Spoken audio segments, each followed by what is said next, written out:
ഗുണ്ടാമൈത്രി പോലീസായി കേരളത്തിലെ പോലീസ് സേന മാറിക്കഴിഞ്ഞെന്ന് Shafi Parambil M P. വടകരയിൽ മാധ്യമങ്ങളോട് സംസാരിക്കുകയായിരുന്നു അദ്ദേഹം. ക്രിമിനലുകളുടെ മനോഭാവമാണ് ഇന്ന് കേരളത്തിൽ സാധാരണക്കാരായ ജനങ്ങളോട് പോലീസിനുള്ളതെന്നും അതേ മനോഭാവം തന്നെയാണ് ഇന്ന് ഭരിക്കുന്നവർക്കെന്നും ഇതിൽ ആഭ്യന്തരം കൈകാര്യം ചെയ്യുന്ന മുഖ്യമന്ത്രി പോലും പ്രതികരിക്കുന്നില്ലെന്ന് അദ്ദേഹം വിമർശിച്ചു. ഇന്ത്യയിലെ ഏറ്റവും വലിയ അമ്യൂസ്മെന്റ് പാർക്ക് ഇനി വടകരയിൽ. ഓഗസ്റ്റ് 13 മുതൽ സെപ്റ്റംബർ 14 വരെ നീണ്ടുനിൽക്കുന്ന നവകേരളം വടകര ഫെസ്റ്റ് 2025. ഇത് കഥകൾക്ക് പഴക്കവും തുടർച്ചയും. ഇവർ അധികാരത്തിൽ വന്ന ശേഷം തുടർച്ചയായിട്ട് ഇത്തരം ഇൻസിഡൻസ് റിപ്പോർട്ട് ചെയ്യപ്പെടുന്നതിന്റെ വിവരങ്ങളാണ് ഇപ്പോൾ പുറത്തു വരുന്നത്. ഒറ്റപ്പെട്ട സംഭവങ്ങളല്ല, എല്ലാ മണിക്കൂറിലും ഉണ്ടാവുന്ന ഒറ്റപ്പെട്ട സംഭവങ്ങൾ എന്ന് വേണമെങ്കിൽ വിളിക്കേണ്ടി വരുന്ന അവസ്ഥയാണ്. സത്യം പറഞ്ഞ കേരളത്തിലെ പോലീസിങ്ങിനെ തനി ഗുണ്ടായുസമാക്കിയിട്ട് ഗവൺമെന്റ് മാറ്റിയിരിക്കുക. ഒരാൾക്കും നിഷേധിക്കാൻ കഴിയില്ല. ഇപ്പൊ ഇടതുപക്ഷ അനുഭാവികളായ ആളുകൾക്ക് പോലും ഈ പോലീസിങ്ങിനോട് യോജിക്കാൻ കഴിയില്ല എന്നുള്ളത് അവർ പരസ്യമായി നവമാധ്യമങ്ങളിൽ കൂടെ പ്രതികരിക്കുന്നത് നമ്മൾ കണ്ടതാണ്. അത്ര ക്രൂരമായ മർദ്ദനങ്ങൾക്കാണ് നേതൃത്വം. നിയമം സമാധാനത്തോടെ നടപ്പിലാക്കാൻ ശ്രമിക്കുന്നവർക്കല്ല പോലീസിൽ പ്രാധാന്യം. ഇത്തരം ക്രിമിനലുകൾക്ക്, ഗുണ്ടകൾക്ക് വകുപ്പും അതിന്റെ തലപ്പത്തിരിക്കുന്ന മന്ത്രിയും കേരളത്തിന്റെ സർക്കാരും എല്ലാ ഒത്താശയും ചെയ്തു കൊടുക്കുക. ഗുണ്ടകളുടെ പ്രൊമോഷൻ ലിസ്റ്റിൽ ഒപ്പിടുന്നതാണ് മുഖ്യമന്ത്രിയുടെ ആഭ്യന്തര വകുപ്പിൽ എടുക്കുന്ന ഏറ്റവും പ്രധാനപ്പെട്ട ചുമതല. ഇവിടെ സൂചിപ്പിച്ച ദുൽഖിഫിലിന്റെ കാര്യം തന്നെ, ഗുണ്ടകൾക്ക് അടിക്കാൻ പോലീസ് പിടിച്ചു കൊടുക്കുക, പോലീസ് സാഹചര്യം ഒരുക്കി കൊടുക്കുക, എന്നിട്ടും അതിൽ നടപടി ഉണ്ടാവുന്നില്ല. അന്നിപ്പോ കെ രമ MLA അവിടെ അന്ന് കുത്തിയിരിക്കുന്ന ഉൾപ്പെടെ നമ്മൾ കണ്ടു. അപ്പൊ അതൊക്കെ ഉണ്ടായിട്ടും ഇതൊക്കെ ചെയ്യാതിരിക്കുന്നത് ഗുണ്ടായിസത്തിനുള്ള പിണറായി വിജയന്റെ സപ്പോർട്ടാണ്. പോലീസ് ഗുണ്ടായിസം പിണറായി വിജയന്റെ സപ്പോർട്ടിലാണ് വളരുന്നത്. കേരളത്തിന്റെ ആഭ്യന്തര വകുപ്പ് മന്ത്രി കൂടിയായ മുഖ്യമന്ത്രിയുടെ ഇന്നാക്ഷനിലാണ് ഈ ഗുണ്ടായിസം തഴച്ചു വളരുന്നത്. അതാണ് ജനമൈത്രി പോലീസിനെ ഗുണ്ടാമൈത്രി പോലീസാക്കി മാറ്റി, അതല്ലെങ്കിൽ കൊലമൈത്രി പോലീസാക്കി മാറ്റി എന്ന് കേരളത്തിലെ ജനങ്ങൾക്ക് പറയേണ്ടി വരുന്നത്. ഇതിന്റെ രോഗം താഴെയല്ല, ഇതിന്റെ രോഗം മേലെയാണ്. മേലെയുള്ളവരുടെ ആറ്റിറ്റ്യൂഡാണ് താഴേക്ക് പടരുന്നത്. ഈ രോഗം താഴെ നിന്ന് മേലേക്ക് വന്നതല്ല, ഇത് മേലേന്ന് താഴേക്ക് പടരുന്ന രോഗമാണ്. ഇതിന്റെ വകുപ്പിന്റെ തലപ്പത്തിരിക്കുന്ന ആളുകളുടെ ആറ്റിറ്റ്യൂഡിൽ നിന്നാണ് ഇത് താഴോട്ട് പടരുന്നത്. അതുകൊണ്ട് അതിനെ നിലക്ക് നിർത്താൻ അവർ തയ്യാറായിട്ടില്ലെങ്കിൽ അവരെ നിലക്ക് നിർത്താൻ ജനങ്ങൾ തയ്യാറാകുമെന്നുള്ളതാണ് ഈ പ്രതിഷേധങ്ങൾ ഓർമ്മിപ്പിക്കുന്നത്. APC കേരളത്തിലെ മുഴുവൻ പോലീസ് സ്റ്റേഷനുകളുടെ മുമ്പിലും ഇന്ന് പ്രതിഷേധിച്ചിട്ടുണ്ട്. ഈ വിഷയത്തിൽ ഇത് അവസാനത്തെ സമരമല്ല. സുജിത്തിനെ ക്രൂരമായി മർദ്ദിച്ചതിന് ഒരു ന്യായീകരണവും ഇനി പറയാനില്ലാത്ത ക്രൂരമർദ്ദനത്തിന്റെ ദൃശ്യങ്ങൾ പുറത്തു വന്നിട്ട് അവരെ പിരിച്ചുവിടുന്നതിന് പകരം സസ്പെൻഷൻ കൊണ്ട് തൃപ്തരാവാൻ ഒരുക്കമല്ല. പിന്നെ പല ദൃശ്യങ്ങളും അല്ല, മുഖ്യമന്ത്രിയുടെയും കൂടെ പ്രശ്നമാണ്, ഭരണത്തിന്റെ മാത്രമല്ല. കാരണം ആഭ്യന്തര വകുപ്പ് മന്ത്രി മുഖ്യമന്ത്രിയാണല്ലോ. ഇതിനെ നിലക്ക് നിർത്താൻ ശ്രമങ്ങൾ, പോലീസിലെ കുറച്ച് പ്രശ്നങ്ങൾ ഉണ്ടാവും, ഈ പറഞ്ഞതുപോലെ ഉണ്ടാവും. അപ്പൊ ആ പ്രശ്നങ്ങളെ നിലക്ക് നിർത്താനല്ല ശ്രമിക്കുന്നത്, ആ പ്രശ്നക്കാർക്ക് പ്രൊമോഷൻ കൊടുക്കാനാണ് ശ്രമിക്കുന്നത്, ആ പരാതികളെ അവഗണിക്കാനാണ് ശ്രമിക്കുന്നത്. ഞാൻ ചോദിക്കുന്നത്, വിവരാവകാശം കൊടുത്താൽ അതിന്റെ ഒരു റിസൾട്ട് കിട്ടണമെങ്കിൽ കോടതിയെ സമീപിക്കേണ്ടി വരുന്നത് പോലീസിന്റെ ഒരു പ്രശ്നം മാത്രമല്ലല്ലോ, അഡ്മിനിസ്ട്രേഷന്റെ സപ്പോർട്ടും കൂടി ഉള്ളത് കൊണ്ടല്ലേ. ഭരണത്തിന്റെ പിന്തുണ ഈ ഗുണ്ടകൾക്ക് കൊടുക്കുന്നതാണ് പ്രശ്നം. ഗുണ്ടകൾ പോലീസിൽ ചില ആളുകൾ ഉണ്ടാവാം, അതെല്ലാ ഭരണകാലത്തും ഉണ്ടാവാം.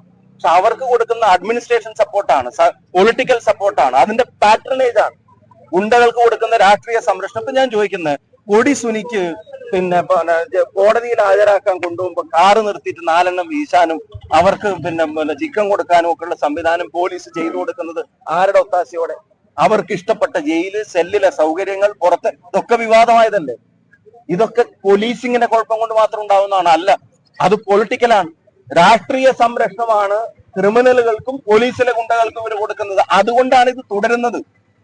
അതുകൊണ്ടാണ് ഇത് നിലക്ക് നിർത്താൻ ഗവൺമെന്റിന് ശ്രമിക്കാത്തതും ഗവൺമെന്റ് നടത്താത്തതും.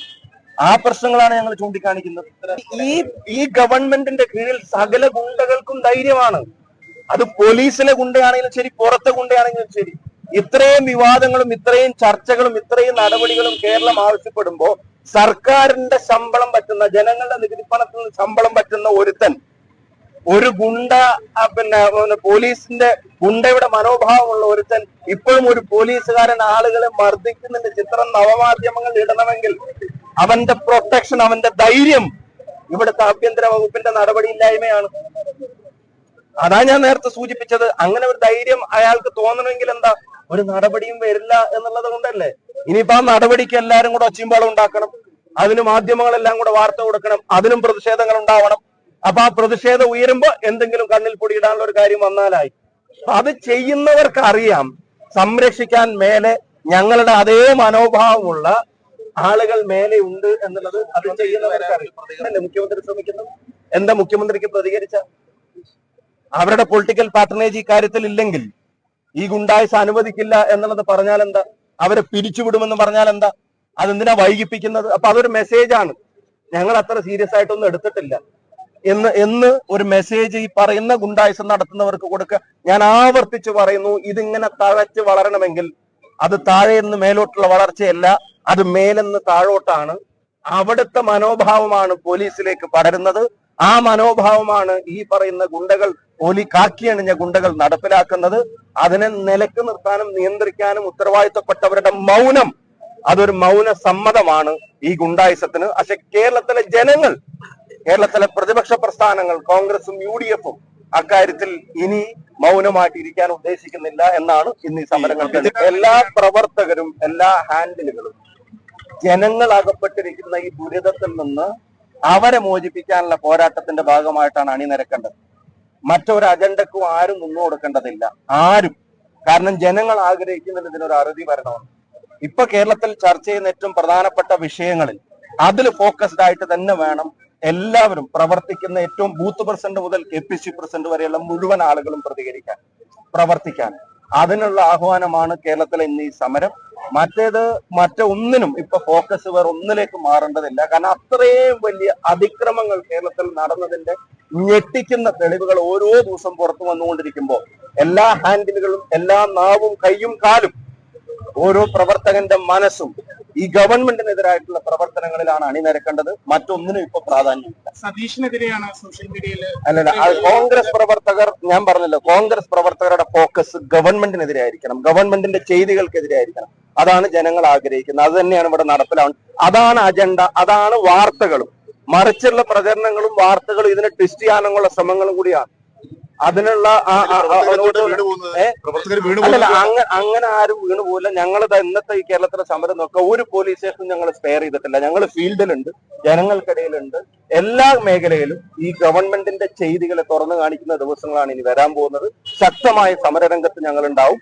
ഞാൻ ഒരു കോൺഗ്രസ് പ്രവർത്തകൻ എന്നുള്ള നിലയിൽ ഞാനും ഈ പറയുന്ന എന്റെ ഉത്തരവാദിത്വം എന്ന നിലയ്ക്ക് ഓരോരുത്തരും, ഞാൻ ആവർത്തിച്ച് പറയുന്നു, അവനവന്റെ കൈയും കാലും നാവും തലയും മനസ്സും ഹാൻഡിലുകളും ഒക്കെ ഗവൺമെന്റിന്റെ ക്രൂര ചെയ്തികൾക്കെതിരായിട്ടുള്ള പ്രതികരണങ്ങളുടെ വേദിയായി മാറട്ടെ. വലിയ സന്തോഷങ്ങൾക്കിടയിൽ നഷ്ടപ്പെട്ടു പോകുന്ന ചില ചെറിയ ഇഷ്ടങ്ങളുണ്ട്. ബാല്യത്തിൽ എപ്പോഴോ എന്നോടൊപ്പം നടന്ന് എനിക്കൊപ്പം വളർന്ന ചില ഇഷ്ടങ്ങൾ. ആ ഇഷ്ടങ്ങൾ സ്വന്തമാക്കാൻ എന്നോടൊപ്പം എന്നും ഉണ്ടായിരുന്ന എന്റെ ഫാമിലി.